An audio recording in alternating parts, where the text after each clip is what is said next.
mga bisita tayong nagagandahan, Aba, Kuya Ryan. aba. Totoo. Andito po kasama natin ang mga bida sa Espantajo.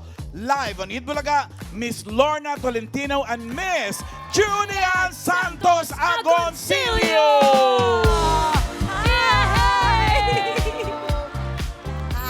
Hello. Hello.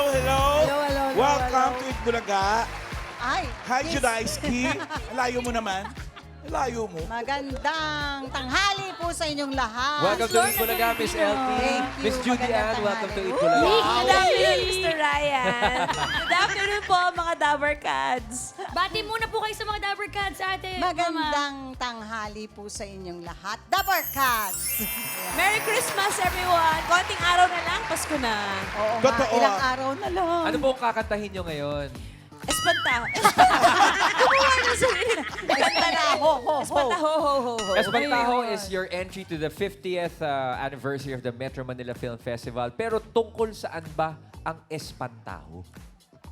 Ayan, Oo, ano nga? Nay. ang Oo, Espantaho? nagtingin na talaga tayo. Ang Espantaho is scarecrow in Portuguese.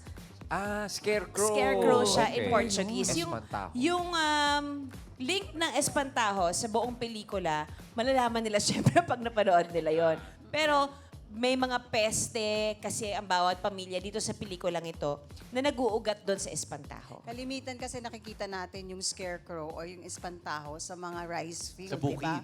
Sa rice field. So yung mga peste ng mga sa farming, yung mga peste na nakukuha sa lupa at sa kalangitan by nature, yun ang makikita nila. Yes. And without giving any spoilers, Miss Juday and Miss LT, ano bang weird, no? Ang mo, Miss Judy. Miss Juday, ang weird. Juday. Formal tayo.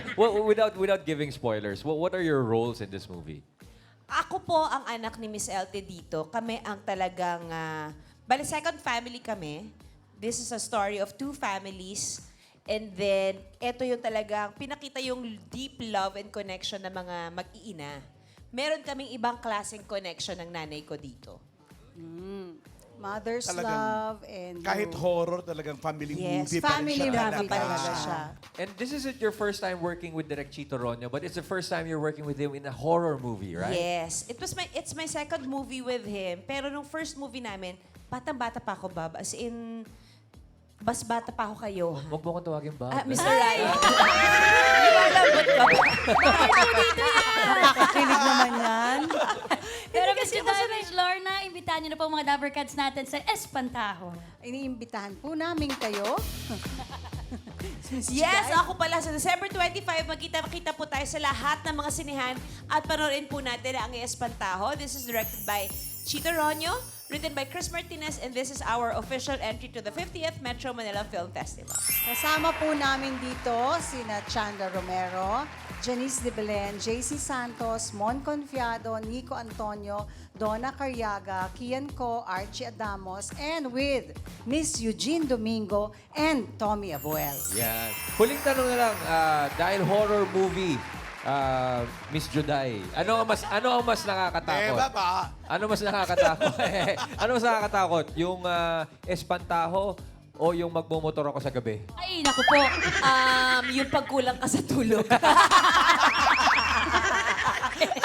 Ngayon po yun. Invite them, please. Sama-sama po tayong matakot at mag-enjoy sa lahat ng mga sinihan. Perpektong pangregalo po ito for the whole family at dahil at its core, family story po talaga siya. So let us all watch this with the whole family. Yes.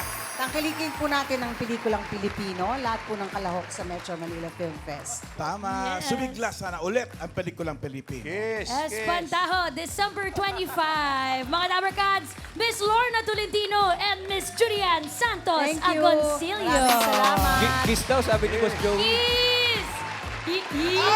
Kiss niya! Hindi naman mahirap pilitin. Sabi lang po talaga, promise.